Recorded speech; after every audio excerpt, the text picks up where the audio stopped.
Salut, je vais vous résumer ce qu'il faut retenir du budget fédéral. Il n'y a pas eu beaucoup de surprises parce que le gouvernement avait déjà dévoilé plusieurs mesures qui s'y trouveraient au cours des dernières semaines.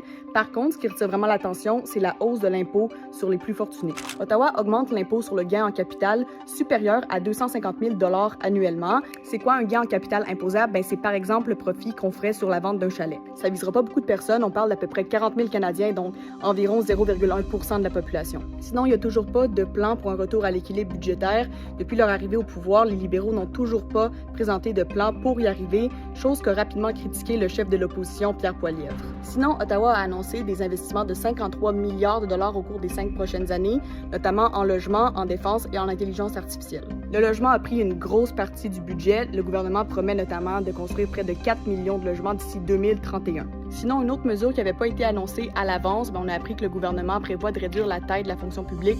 Pour avoir tous les détails sur le budget, c'est sur nos plateformes numériques.